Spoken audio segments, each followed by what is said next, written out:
The blood was still fresh on the pavement when the first police car arrived. November 15th, 1993. A Tuesday evening that would haunt Manchester for 3 decades. Eric Morrison, 21 years old, engineering student at Manchester Metropolitan University, had walked out of his final lecture at 4:30 that afternoon. By 6:45 p.m., his girlfriend Stella Hayes was standing in the rain outside the student union, clutching her jacket against the cold, waiting for him to show up for their dinner date. He never did. What the police found first wasn't Eric. It was his backpack, abandoned near a bus stop on Oxford Road, books spilled across the wet ground, his student ID card face up in a puddle. His wallet was inside, cash untouched. His keys were there. But Eric Morrison had vanished into the gray Manchester drizzle as if the city had swallowed him whole. Within hours, the question that would consume investigators, students, and a grieving family for 30 years emerged from the shadows. What happened to Eric Morrison? And why did so many people who claimed to love him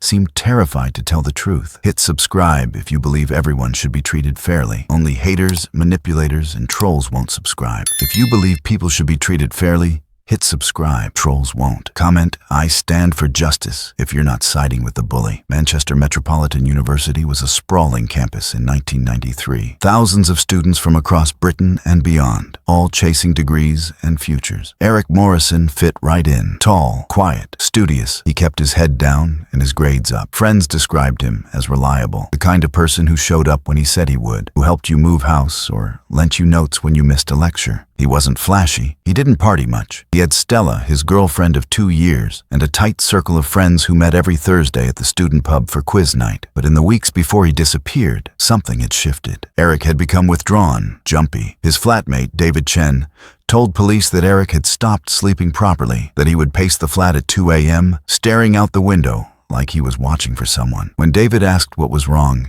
Eric brushed it off. "Nothing, mate, just stressed about exams." But it wasn't exams. It was something darker. The investigation began the moment Stella reported him missing. Manchester police treated it seriously from the start. A young man, no history of depression, no financial troubles, no reason to disappear. His parents, Margaret and Paul Morrison, drove up from Birmingham that night, frantic, demanding answers. By morning, search parties were combing the campus, volunteers checking empty lecture halls, storage rooms, the canal towpath where students sometimes walked. They found nothing. No body, no witnesses, no trail. It was as if Eric had been erased. Then the rumors started. It began with whispers in the student union, hushed conversations that stopped when police walked past. Students who had seemed eager to help suddenly became evasive when detectives asked about Eric's social life, about who he spent time with, about whether he had enemies. The word gang surfaced, slipped out by accident during one interview, then denied, walked back. But once it was out there, detectives couldn't ignore it. There was a group on campus, not quite a gang, but close enough. They called themselves The Circle. Nobody knew exactly who all the members were, but everyone knew they existed. They controlled small-time drug dealing on campus, ran gambling operations in student halls, intimidated anyone who crossed them. They were dangerous enough that most students knew to stay away, but subtle enough that university administration either didn't notice or didn't care. And Eric Morrison, it turned out, had crossed them. Detective Inspector Rachel Thornton was assigned to lead the case. She was 38, sharp, relentless. She had worked missing persons before, knew the statistics. The first 48 hours were critical. After that, the chances of finding someone alive dropped sharply. By the time she sat down with Stella Hayes 3 days after Eric disappeared, Thornton knew they were already behind. Stella was 20 years old, small, pale, with dark circles under her eyes. She sat in the interview room at Manchester Central Police Station, hands wrapped around a cup of tea she wasn't drinking. "When was the last time you saw Eric?" Thornton asked. "That morning. Monday morning. We had breakfast together at my flat. He left around 8 to go to his lecture." "Did he seem worried? Upset?" Stella hesitated. That hesitation lasted just a second too long. Thornton noticed. "Stella, if you know something, anything, you need to tell me. Eric's life could depend on it." Stella's hands tightened around the cup. "There was something. He didn't tell me everything, but I knew he was scared." "Scared of what?" "Of them. The Circle." The story spilled out. 3 weeks earlier, Eric had been approached after a lecture by 2 students he barely knew. They asked if he wanted to make some money. Easy work, just delivering packages around campus. Eric said no. They pushed. He said no again. They didn't like that. One of them, a guy named Marcus Webb, told Eric he was making a mistake that saying no to the circle wasn't an option. Eric told Stella about it that night. She begged him to go to the police. He refused. He said he didn't want to make it worse, that if he kept his head down, they'd leave him alone. But they didn't leave him alone. Over the next 2 weeks, Eric received threatening notes slipped under his door. His bike was vandalized. Someone spray-painted the word snitch on his locker, even though he hadn't told anyone. And then, the day before he disappeared, Eric confided in David that he was planning to report the circle to campus security. He had names, details, enough to get them expelled. David told him not to. "You'll make yourself a target," David said. Eric didn't listen. On the morning of November 15th, Eric went to the university security office and filed a formal complaint. By evening, he was gone. Thornton brought Marcus Webb in for questioning. Webb was 22, a third-year business student with a record of petty theft and assault. He sat across from Thornton with a smirk, arms folded. "I don't know anything about Eric Morrison," Webb said. "You approached him 3 weeks ago. You tried to recruit him." Webb shrugged. "I talked to lots of people. Doesn't mean anything." "Where were you on November 15th between 4:30 and 7 p.m.? "At the library, studying." "Anyone verify that?" "Sure. Plenty of people saw me." And they had. Webb's alibi checked out. He had been at the library, surrounded by witnesses, during the exact window when Eric disappeared. Thornton knew he was lying about something, but she couldn't prove it. And without a body, without physical evidence, she had nothing. The investigation widened. Thornton interviewed Eric's friends, his classmates, anyone who might have seen something. The answers were maddeningly consistent. Eric was a good guy. I don't know who would hurt him. He kept to himself. But there were cracks in the stories.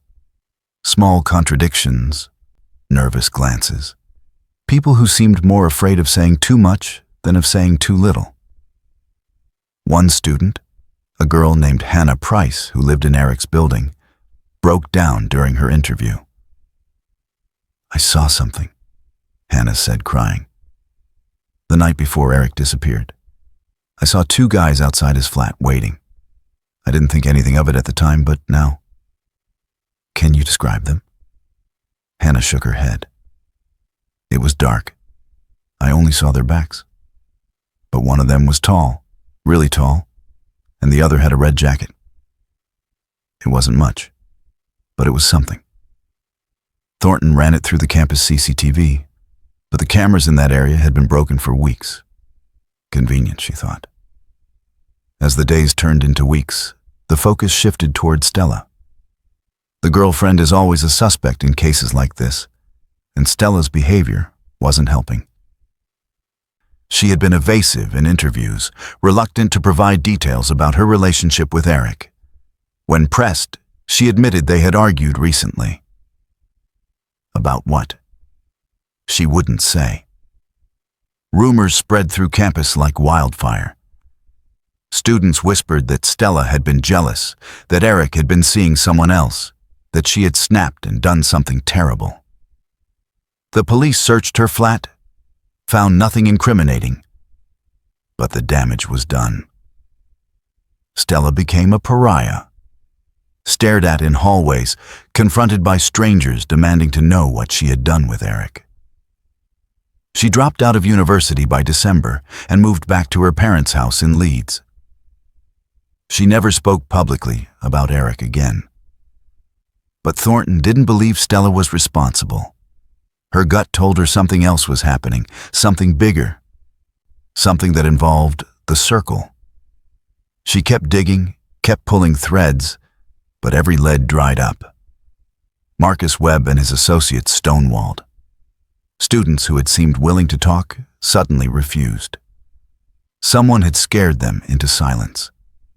By the end of December 1993, the case went cold. Eric Morrison was officially listed as a missing person, but everyone knew the truth. He was dead. The only question was where his body was, and who had put it there. Margaret Morrison never stopped searching. For 30 years, she kept Eric's room exactly as he had left it. She posted flyers every year on the anniversary of his disappearance. She attended vigils, gave interviews, begged anyone with information to come forward. Her husband Paul grew quieter, retreating into himself, but Margaret couldn't let go. "He was my boy," she told a journalist in 2003, 10 years after Eric vanished. "Someone knows what happened to him. Someone is carrying that secret, and it's eating them alive. I just want him home. I just want to bury my son." The case haunted Manchester. Students who had been there in 1993 graduated, moved on, built lives, but some of them carried the weight of what they knew or what they suspected. David Chen became an engineer, moved to London, married, had 2 kids. But he never forgot Eric. He kept a photo of them at a pub quiz night, both grinning at the camera, pints in hand.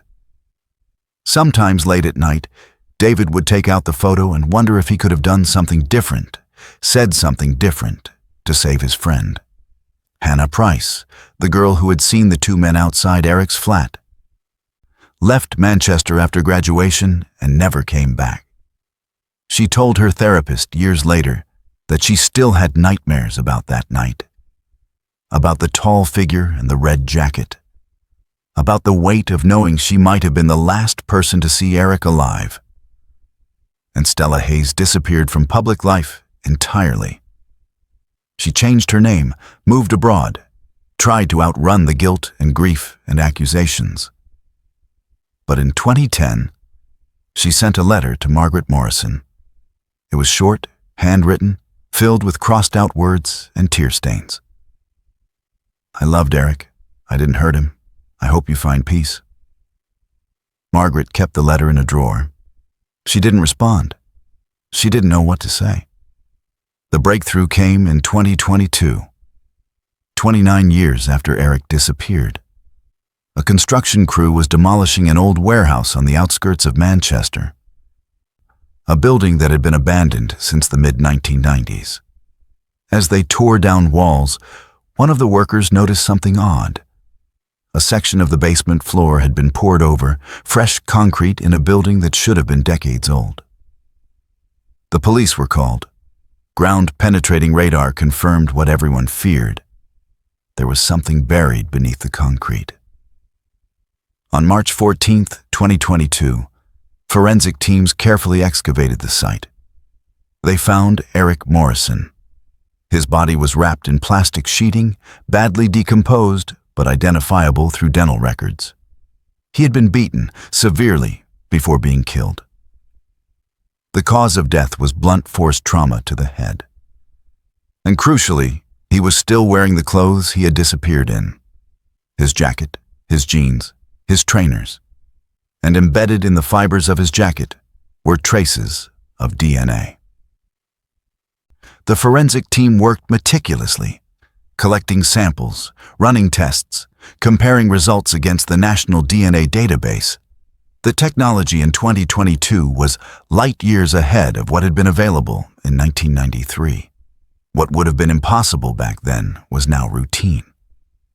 The DNA matched a man named Kieran Fletcher. He was 49 years old, living in Birmingham, working as a warehouse manager. He had no criminal record beyond a drunk and disorderly charge in 2001. But when detectives ran his name through their old files, something clicked. Kieran Fletcher had been a student at Manchester Metropolitan University in 1993. He had been questioned briefly during the original investigation, gave a statement saying he barely knew Eric Morrison and was never considered a serious suspect. But when detectives dug deeper, they found the connection. Kieran Fletcher had been part of the circle. Not a leader, not one of the visible members, but part of the infrastructure. And on November 15, 1993, He had been the one wearing the red jacket Hannah Price saw outside Eric's flat. Detective Inspector Rachel Thornton, now 67 and long retired, received a phone call from Manchester Police in April 2022. They asked if she remembered the Eric Morrison case. She laughed bitterly. "Every detail," she said. "We found him. And we found his killer." Thornton cried. She had spent decades carrying the weight of that unsolved case, the boy who had vanished, the family who never got closure. She had worked hundreds of cases since, solved most of them, but Eric Morrison was the one that haunted her. Kieran Fletcher was arrested on April 21st, 2022. When police knocked on his door, he didn't run, didn't resist. He looked at them and said, "I've been waiting for this." At the station, under caution, Fletcher told the story he had been carrying for 30 years. Eric Morrison had filed his complaint with campus security on the morning of November 15th. By lunchtime, everyone in the circle knew. Marcus Webb called a meeting. They couldn't let Eric testify, couldn't let him bring the police down on them. Someone had to deal with it. Kieran Fletcher was the newest member, eager to prove himself. He and another member, a guy named Jason Trent, who had since died in a car accident in 2008, were told to scare Eric, rough him up a little, make him withdraw the complaint. They waited outside his flat that night. When Eric came home, they followed him. They cornered him in an alley near the bus stop. They meant to threaten him. Fletcher insisted, just threaten him. But Eric fought back. He shoved Jason, tried to run. Jason panicked, grabbed a brick, and hit Eric in the head. Eric went down, blood everywhere. They panicked more. They couldn't leave him there, couldn't call an ambulance. So they wrapped him in plastic sheeting from a nearby skip, loaded him into Fletcher's car, and drove him to the warehouse. They buried him in the basement, poured concrete over him, and swore never to speak of it again. "I've lived with it every day since," Fletcher said, his voice hollow. "Every single day." The trial began in January 2023. Kieran Fletcher was charged with murder. The prosecution presented DNA evidence, forensic analysis, and Fletcher's own confession. The defense tried to argue it was manslaughter, that Fletcher hadn't intended to kill Eric, that it was Jason Trent who struck the fatal blow. The jury didn't buy it. On March 3rd, 2023, 30 years and 4 months after Eric Morrison disappeared, Kieran Fletcher was found guilty of murder. He was sentenced to life in prison without the possibility of parole. Margaret Morrison sat in the courtroom and listened to the verdict. She didn't cry. She had no tears left. When reporters asked her how she felt, she said simply, "He's coming home now. After 30 years, my boy is finally coming home." Eric Morrison was buried in a small cemetery in Birmingham, near where he had grown up. Hundreds of people attended the funeral. Old classmates, former professors, strangers who had followed the case. David Chen flew in from London. Hannah Price came from Scotland. Stella Hayes sent flowers but didn't attend. She couldn't face it. Marcus Webb, the man who had started it all by trying to recruit Eric into the circle, was never charged. There wasn't enough evidence to link him directly to the murder. He lives in Manchester still, works in finance, has a family. Sometimes people recognize him, whisper as he walks past. He pretends not to notice. The circle disbanded years ago. Its members scattered, some dead, some in prison for other crimes, some living quiet lives, pretending they were never involved. But the name still carries weight in Manchester. Students still talk about it, urban legend mixed with truth. Detective Inspector Thornton attended Eric's funeral. She stood at the back, watching as the coffin was lowered into the ground, and she thought about all the years lost, all the pain that could have been avoided if someone had spoken up sooner. If someone had been brave enough to tell the truth. In the weeks after the trial, more information trickled out. Other students came forward, finally willing to talk now that Fletcher was behind bars. They described the circle in detail, named names, revealed how deep the corruption had gone. The university launched an internal investigation, apologized to the Morrison family, implemented new security protocols. Too little, too late. And through it all, one question lingered, the same question that had haunted the case from the beginning. How many people knew? How many students, how many friends, how many witnesses had seen something, heard something, suspected something, and stayed silent because they were scared or complicit or simply didn't want to get involved? The answer, investigators realized, was dozens. Dozens of people who could have spoken up, who could have prevented Eric's death or at least brought his killers to justice sooner. But fear, loyalty, apathy, whatever the reason, they stayed silent. And Eric Morrison paid the price. Margaret Morrison lived for 2 more years after her son's funeral. She died in her sleep in 2025, at peace for the first time in 3 decades. Her last words to her husband were, "I'll see Eric soon." Paul Morrison still lives in Birmingham. He keeps a photo of Eric on his mantle, the same one from his graduation day, cap and gown, bright smile. Visitors sometimes ask about it. Paul tells them, "That's my son. He was murdered because he tried to do the right thing." The warehouse where Eric was found has been torn down completely now. A block of flats stands in its place. Most of the residents don't know what happened there, don't know that beneath their kitchens and living rooms, a young man's body lay hidden for 3 decades. But some remember. The old-timers, the locals who lived through it. They remember the search parties, the vigils, the girl who was blamed, the family that never stopped hoping. They remember Eric Morrison, the student who disappeared. And they remember that justice, even delayed by 30 years, eventually found its way home. In Manchester, on campus, there's a bench now. It was installed in 2023, a simple wooden bench overlooking the quad where students gather between lectures.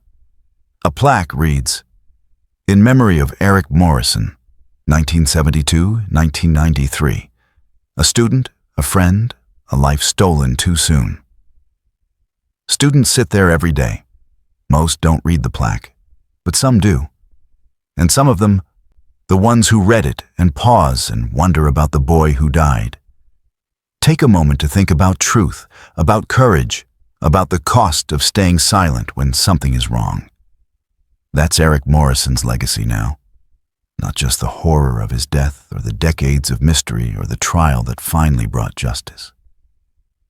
But the reminder that in a world full of people who see wrong and say nothing, sometimes the bravest thing you can do is speak up, and even when it's dangerous, even when it costs you everything. Eric Morrison spoke up, and it killed him. But 30 years later, his voice finally broke through the silence, and the people who tried to bury the truth alongside his body were forced to face it. The case is closed now. The files are archived. Kieran Fletcher will die in prison. Marcus Webb lives with his guilt, if he has any. Stella Hayes carries her grief in private. David Chen keeps that photo on his shelf.